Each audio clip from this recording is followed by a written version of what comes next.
Last night on MSNBC, Rachel Maddow covered the Veterans March that took place over the weekend.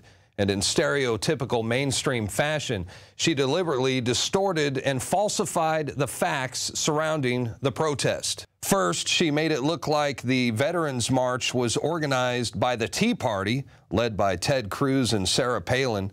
And she said it was a small demonstration and once again pulled out the race card, insinuating that the veterans rally was somehow racially motivated. Vaguely threatening but incoherent is a patented thing with these folks. It has never, ever held them back. Like, say, this guy who brought the Confederate flag to the rally to wave it in front of the White House. Yes, an African-American family lives in that house now.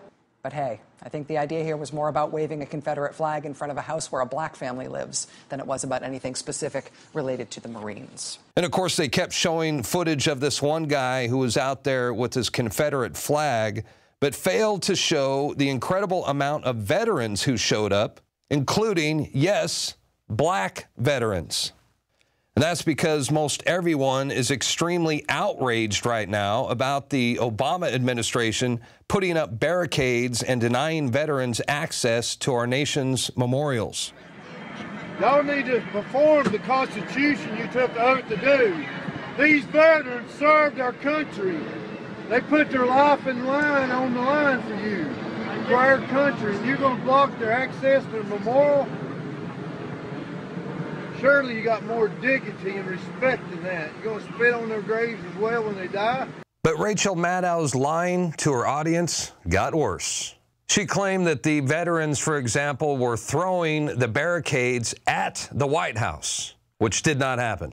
They then picked up the barricades that were around the closed World War II memorial and dragged the barricades over to the White House and hurled the barricades at the White House. But the big lie was when she told her audience that the police were not getting paid. Then the protesters went home, so the police, who through no fault of their own are working without being paid, the police had to pick up those barriers, drag them back to where they came from, and keep working their shifts without being paid because of the shutdown that these folks made happen. Wait a minute. Let's stop right there. Notice they keep showing a video loop of a veteran who is pushing one of the riot police backwards. What MSNBC failed to show their audience was the fact that it was the riot police who lashed out at veterans first. You can clearly see this cop pushing the veteran before the veteran pushes back.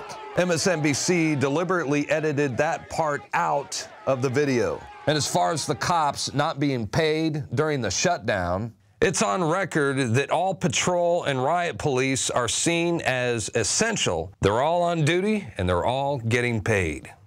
1, 2, 3, 4, 5, 6, 7, 8, 9, 10. A little backup.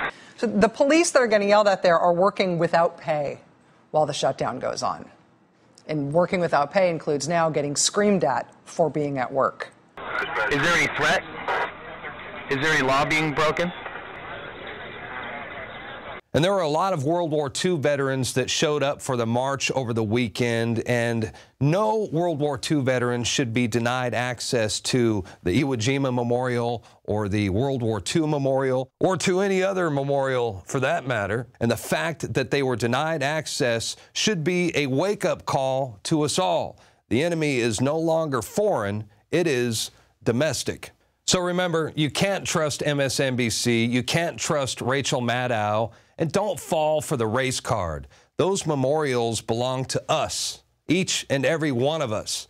And as long as they're out there putting up barricades, it's up to all of us to get out there, support our veterans, tear those barricades down, and send a clear message to Obama that we're not about to back down. I'm Darren McBreen for INFOWARS.com.